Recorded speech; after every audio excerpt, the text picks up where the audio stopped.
Right, second half of the lecture. Right, alternate church type. The rectangular basilica was not the only form adopted by the early church. Alternative, more centralized plans, it was I was saying to you, centralized is the word I was looking for, with a focus on a central vertical axis rather than a longitudinal horizontal one, were also adopted occasionally, well, more in the east. The centralized churches were two broad types. There were the completely circular churches. These had a circular or octagonal space surrounded by an ambulatory. What's an ambulatory? Colonnade. There was also the mausoleum, or centrally planned building. A mausoleum is the house of a dead or a prominent figure in society. It's the last bit that you can't see there. Okay, so here we can see, just hold on a sec, I just want to move. Okay, that's better. We can see the sectional view, the plan. You see, so this is St.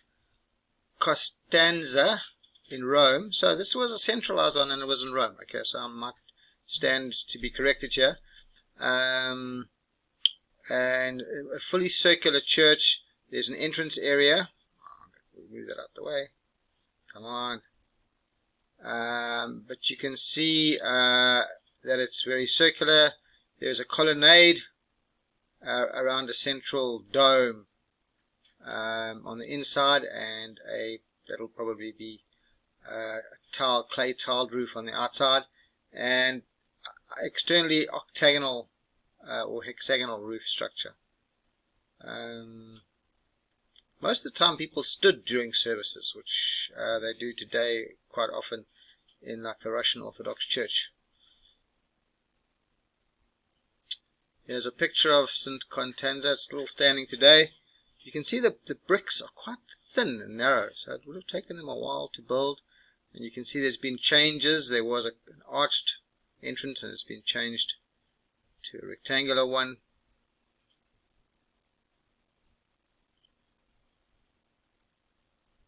This is the inside. It's actually very beautiful. What do you guys think? Lovely arches, and then you've got the Corinthian columns. I don't know if those are original. They may or may not have been. And some beautiful brickwork happening up there. Lovely building. Okay, this is just the same one. So your clerestory windows are still there. This is called a rotunda, a round section. The altar's at the back. There's the altar there. Oh no, it's in the center, sorry. Altar's in the center. And the ambulatory is the walking area around it. This is the baptistry. A baptistry is a place where you do baptisms. In this case, I think it's a separate building all on its own. You can see there's like a pool in the middle with columns around, and people would stand around and people would get baptized in the middle. I think it works quite well. This is the baptistry here. Quite a tall building for what's it's needed. And you can see that it's early because it's got semicircular tops to the windows. So that's what's called a Romanesque window or Romanesque design.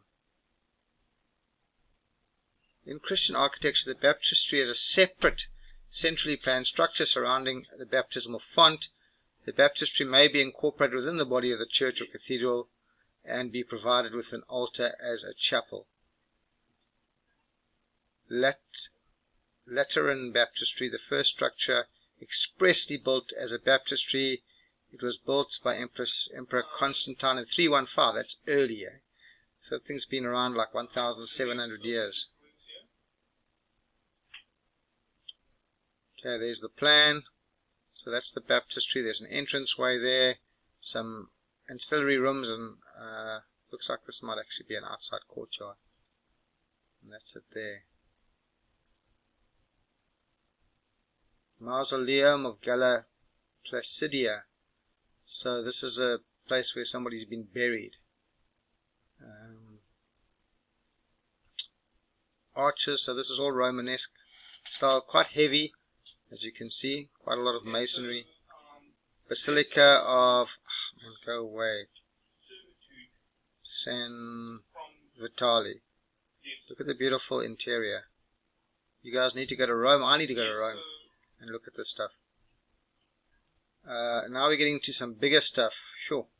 San Lorenzo in Milan, 400 AD. That's still very early days. And it's still standing. Look at this. This is amazing. It looks like what they've done is they've put copper. Green for a roof always indicates copper. So that's probably copper sheeting. And these are clay tiles. Whether they're original or been replaced, probably in 1,700 years, they've probably all been replaced. Maybe even a few times. But the original building still stands. And you've got all these ancillary little buildings around. Let's have a look. Most of them are chapels. If you read down there. That's it from the outside.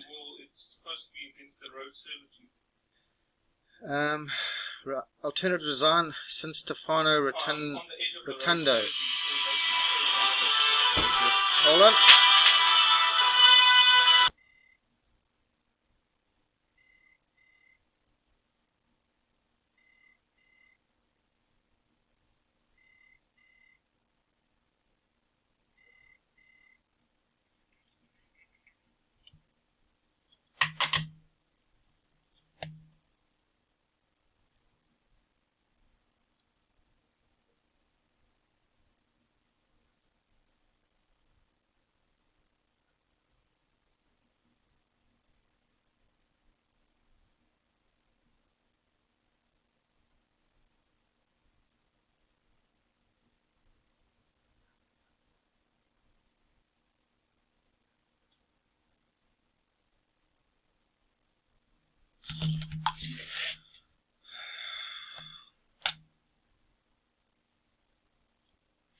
Right, first time I've had to go rush off and speak to a building inspector halfway through a lecture. Right, so we're looking at round churches, okay, and this is San Stefano, and it was built 468 AD, the first circular church in Rome, okay, diameter of about 36 meters, and it blends with the cruciform and the circular plan. It has a huge central nave and is lit by 22 clear-story windows and has an ambulatory that surrounds it with a colonnade. That's a picture of it, and you can see how big it is. Look there, those are the dudes there. So it's quite a monster thing. And yeah, for Rome, it's probably taking your trusses to their extreme. And there must be a bit of stress on those top walls, I'm guessing.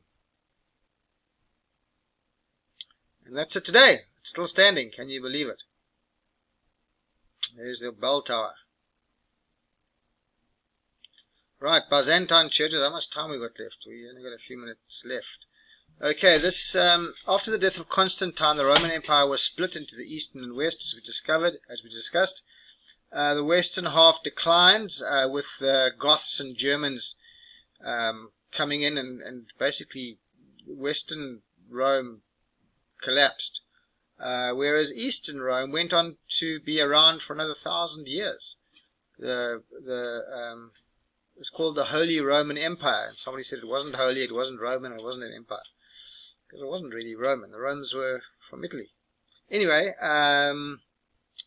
from then on there were a succession of emperors ruling the Byzantine Empire. Remember, the Rome was sacked by the Goths, by the Germans. They came all the way down. So this is early Christian Byzantine architecture. The Byzantine churches weren't primarily cruciform. They were. They also had, or only cruciform. They had buildings that were like the the Roman buildings. Along with the new freedom to practice Christianity came a period of church building due to the demand of public places for worship. Old temples of the Roman gods were too small, Early Christian Byzantine builders used the floor plan designed for the Roman assembly hall or the basilica, as I mentioned in the last lecture. Okay, let's just have a look at a typical Byzantine church. This again is a cruciform or central church. Small dome. There's a drum, usually sits over the main area. Squinches. Do you guys know what a squinch is? A squinch is when a square, like a square plan, is turned into a circular rotunda that sits above that. There's your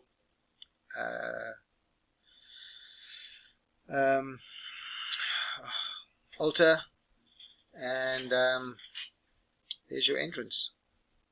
Remember, there's still a little bit of a line east-west. Okay, Byzantine church features. Most Byzantine architecture was also plain on the exterior. There we can see pretty plain. Interiors were richly decorated and ornate. In mosaics and frescoes. What's a mosaic? Well, a mosaic is tiles. What's a fresco? And that's when they paint onto wet plaster, which the paint goes into the plaster and it lasts. But you can see these buildings are quite big, eh? They're not small.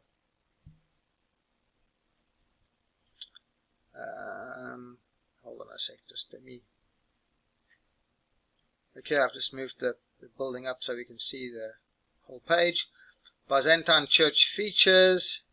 Okay, this is San Vitali, 525 to 547. Octagonal, central plan, built in Ravenna, Italy. Greek cross, central plan. Again, central church. Okay, this one's got a slightly longer nave, which gives it that cross look. You can see how pretty the insides were with all the mosaics. Okay, so here we go. Here's a comparison between early Christian and Byzantine. Well, we're talking about early Christian Roman and early Christian East or Byzantine. So where in Europe early Christian was west, Byzantine was east, capital of Rome, capital of Byzantium, or Constantinople, or what's today is Istanbul, language of Latin, language of Greek. You know, the Orthodox Church still has a different calendar. My Russian wife, you know, she has friends that celebrate Christmas a week after we do, and Easter a week after we do, because the Orthodox churches have a different Julian, Gregorian. I think we have the Julian calendar, they have the Gregorian calendar. Anyway, art, catechism, paintings, mosaics and icons. Icons is an icon is just a painting, but it's quite a pretty painting with gold. Even today, we visited a Russian Orthodox church just a few weeks ago, actually, and it still had a lot of icons, which are pictures of Christ, which adorned the church. Architecture, basilica plan, long and thin, central plan. Now, as you can see from the previous churches, not all of these were. This is a generalization. Roof, flat timber, domed, post and lintel, pedentives. Not quite sure what a pedentive is. I'd say it's dome. Okay, Saint Apollinaire and Hagia Sophia. So you can see this one ended about 7th century, which is the 600s, whereas the Eastern Roman Empire lasted 1,000 years longer till about nearly 1500. Okay, there's the spread of Christianity, and there's a picture of the East and West. How are we doing? We're running out of time here. We're nearly done, guys. What I'd like to say is Hagia Sophia is an amazing church, and I'd like to spend a bit of time looking at it, but we've really run out of time. This is nearly the end of the lecture. This is St. Sophia or Hagia Sophia and it was the biggest building in the world for 1,000 years. That's it there. And I think we're going to have to look at it and maybe even spend a bit more time next week. Thanks, guys.